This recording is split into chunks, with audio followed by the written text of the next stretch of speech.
อยู่กับ Digital Break Time Podcast จะพูดว่าช่วงที่ผ่านมาก็ไม่น่าใช่เพราะว่าจริงๆมันก็สักพักแล้วนะครับที่เราจะสังเกตได้ว่าบางบทความหรือว่าบางคอนเทนต์ของเราเนี่ยมันติดอันดับดีเหมือนเดิมเลยแต่ว่าทราฟฟิกมันลดลงหรือว่า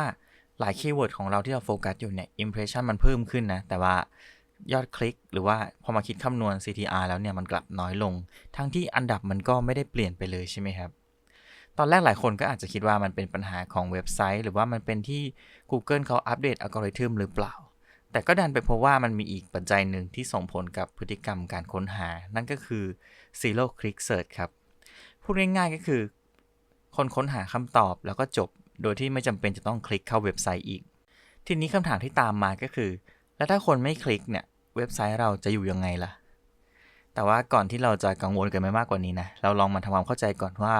ไอ้ Zero Click เนี่ยมันคืออะไรและในยุคนี้เนี่ยเราควรจะปรับตัวยังไงในยุคที่ AI เริ่มเข้ามาเปลี่ยนพฤติกรรมการค้นหาของผู้ใช้งานครับ Zero Click Search เนี่ยจริงๆแล้วมันก็คือการที่คนค้นหาแล้วก็ได้รับคำตอบจากหน้าผลการค้นหาเลยโดยที่ไม่จำเป็นจะต้องคลิกเข้าเว็บไซต์ใดเว็บไซต์หนึ่งเนาะเมื่อก่อนเนี่ยเวลาที่เราค้นหาอะไรบน Google เราก็มักที่จะต้องเลือกกดเข้าไปในเว็บไซต์เพื่อที่จะอ่านข้อมูลเพิ่มเติมแต่ปัจจุบันนะครับ Google สามารถแสดงข้อมูลบางส่วนให้เห็นได้ทันทีทำให้หลายครั้งผู้ใช้ได้รับคำตอบที่ต้องการโดยที่ไม่ต้องออกจากหน้าค้นหาหรือหน้าเสิร์ฟเลยและก็นอกจาก AI Overview ที่ผมพูดมาใน EP ก่อนๆแล้วเนี่ยเราก็จะเห็นตัวอย่างที่เห็นได้บ่อยอย่างเช่น Feature Snippet อันนี้คนที่ทำ SEO จะคุ้นเคยอยู่แล้วเนาะหรือว่าจะเป็นเรื่องของข้อมูลสภาพอากาศอัตราแลกเปลี่ยนสกุลเงินที่เราก็น่าจะเคยได้ลองใช้กันบ้างจะเห็นว่าในกรณีที่ผมพูดมาครับ Google เนี่ยเขาพยายามตอบคำถามให้เร็วที่สุดเพื่อที่ให้ผู้ใช้งานเนี่ยจะได้ไม่ต้องเสียเวลาคลิกเนาะและทีนี้เมื่อ AI Search เข้ามามีบทบาทมากขึ้นเข้าไปอีกเนี่ยพฤติกรรมแบบ Zero Click อะครับมันก็มีแนวโน้มที่จะเกิดขึ้นบ่อยกว่าเดิมทีนี้สิ่งที่หลายๆคนกังวลอย่างที่ผมบอกไปต้นคลิปก็คือแล้วถ้าคนไม่คลิกเว็บไซต์แล้วเนี่ยคอนเทนต์ที่เราทำหรือว่าเว็บไซต์ของเราเนี่ยยังมีคุณค่าอยู่ไหมคำตอบสำหรับผมนะครับมันก็คือยังมีคุณค่าอยู่นั่นแหละแต่ว่าในเชิงการทำงานเนี่ยวิธีวัดผลมันก็อาจจะไม่เหมือนเดิมเพราะว่าที่ผ่านมาคนทำ SEO เขาก็จะวัดความสำเร็จจากจำนวนคลิกหรือว่า Organic Traffic ที่มันเกิดขึ้นเป็นหลักใช่ไหมครับแต่พอพฤติกรรมการค้นหามันเปลี่ยนไปเนี่ย KPI ที่เราใช้ในการวัดผลเนี่ยมันอาจจะต้องเปลี่ยนแปลงตามไปด้วยนั่นเองนะครับจากเดิมเน้นการสร้างคลิกการสร้าง Organic Traffic ทีนี้เนี่ยเราอาจจะต้องปรับมุมมองมาเป็นการโฟกัสที่การสร้างการมองเห็นแล้วก็ความน่าเชื่อถือให้กับแบรนด์มากขึ้นครับลองนึกภาพว่า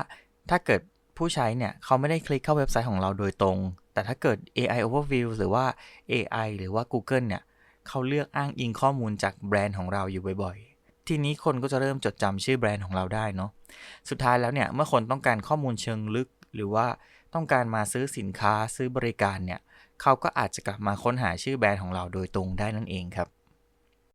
ดังนั้นสิ่งที่เราควรจะโฟกัสหรือว่าควรจะปรับเปลี่ยนมาวัดผลในการทำ SEO หรือว่าการทำ Content Marketing เนี่ย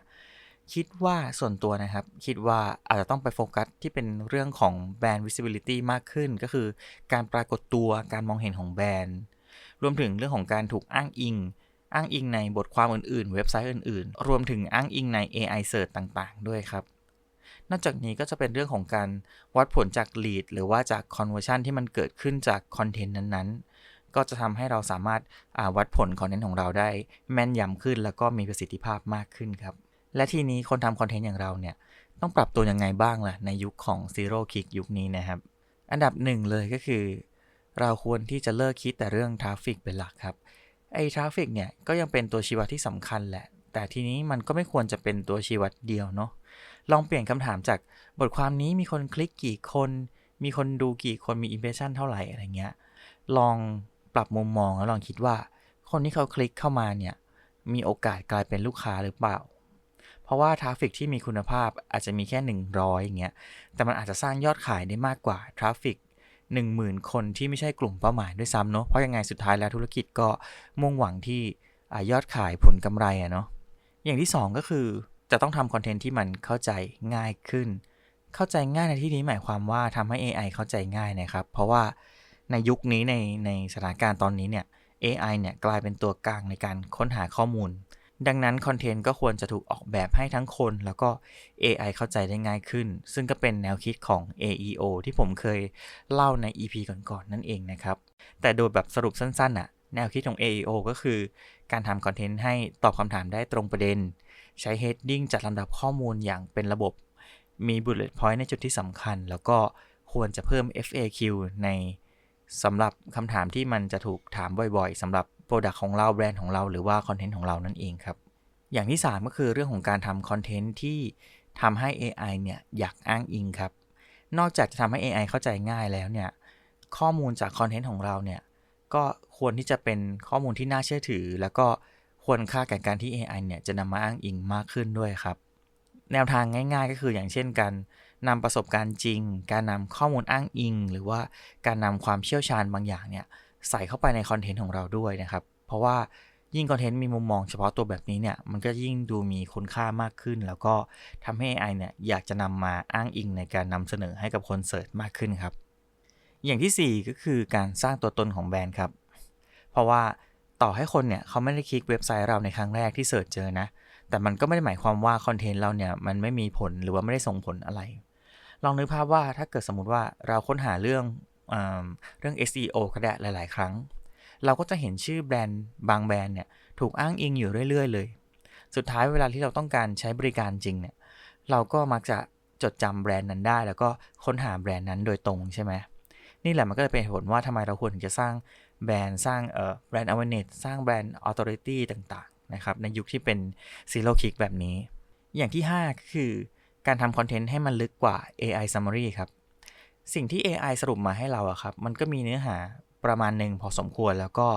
มีใจความที่ชัดเจนแล้วแหละแต่ว่าถ้าเราอยากจะทำให้มันดียิ่งขึ้นเนี่ยก็ควรจะทำคอนเทนต์ให้ลึกมากกว่าที่ AI จะสามารถสรุปได้นะครับเพราะว่าความรู้ลึกเนี่ยเป็นสิ่งที่ AI ยังเข้ามาแทนเราไม่ได้ในจุดนี้นั่นเองนะครับและบทความของเราเนี่ยควรจะมีอย่างเช่น case study มี insight บางอย่างมีประสบการณ์บางอย่างรวมถึงมีhow to มีข้อผิดพลาดข้อควรทำไม่ควรทำตรงนี้ใส่เข้าไปในคอนเทนต์ของเราด้วยครับเพราะว่าสิ่งนี้เนี่ย AI อยากจะหยิบขึ้นมานำเสนอแต่มันก็จะยังมีความน่าสนใจให้คนอยากจะคลิกไปอ่านต่อด้วยเหมือนกันนะครับพอพูดถึงเรื่องของการปรับตัวไปแล้วเนี่ยผมก็อยากจะแถมอีกนิดหน่อยๆก็คือคอนเทนต์แบบไหนที่มันจะตอบโจทย์การเป็น zero click มากที่สุดอันนี้จากประสบการณ์ส่วนตัวนะครับเพราะว่าไม่ใช่ทุกคอนเทนต์ที่จะได้รับผลกระทบแล้วก็ไม่ใช่ทุกคอนเทนต์ที่จะมีประสิทธิภาพในยุค zero click แบบนี้นะครับผมจะยกตัวอย่างแบบเอาจากที่ตัวเองเคยทำมาหรือเห็นมาแล้วกันนะครับคอนเทนต์ประเภทแรกๆเนี่ยก็คือคอนเทนต์ที่เป็น FAQ เป็นคอนเทนต์ตอบคำถามเป็นเช็คลิสต์หรือว่าเป็น how to ครับคอนเทนต์กลุ่มนี้เนี่ยเป็นคอนเทนต์ที่ AI อยากจะนำเสนอมากๆเพราะว่ามันเป็นขั้นเป็นตอนเป็นข้อๆแล้วก็จับใจความได้ง่ายครับคอนเทนต์กลุ่มที่2ก็คือคอนเทนต์ประเภทdefinition หรือว่าอธิบายคำศัพท์ครับหมายความว่าถ้าเกิดเราทำคอนเทนต์ที่มันมีศัพท์เฉพาะศัพท์เทคนิคบางอย่างเนี่ยพยายามใส่ความหมายของคำศัพท์นั้นๆเนี่ยลงไปในคอนเทนต์ของเราด้วย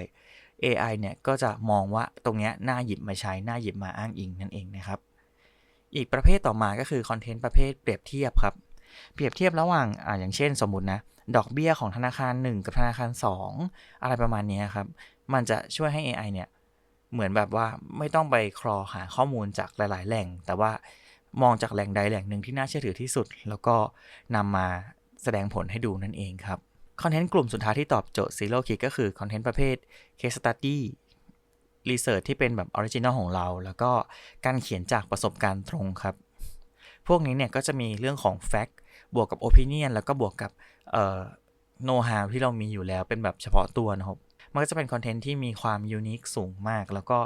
เป็นสิ่งที่คนอื่นอาจจะเรียนแบบไม่ได้หรือ AI เนี่ยอาจจะเรียนแบบไม่ได้ด้วยก็ตามก็เลยเป็นคอนเทนต์ที่น่าสนใจแล้วก็ทำให้ AI เนี่ยอยากเอามานำเสนอมากขึ้นครับโดยสรุปทั้งหมดทั้งมวลเลยเนี่ยถ้าเกิดมองในภาพใหญ่แล้วเนี่ย Zero Click ก็ไม่ได้ทำให้ SEO เนี่ยหมดความสำคัญไปเลยทีเดียวนะครับแต่ว่ามันกำลังเปลี่ยนวิธีที่คนค้นหาแล้วก็เปลี่ยนวิธีที่เราวัดผลความสำเร็จของคอนเทนต์มากกว่าครับอย่างที่บอกเลยว่าจากเดิมโฟกัสเรื่องอันดับเรื่องจำนวนคลิกเนี่ย ตอนนี้เราอาจจะต้องไปมองถึงเรื่องการถูกอ้างอิงการสร้างความน่าเชื่อถือแล้วก็การสร้างการจดจำของแบรนด์ควบคู่กันไปด้วยนะครับทีนี้เนี่ยไม่ว่าคนจะคลิกจาก Google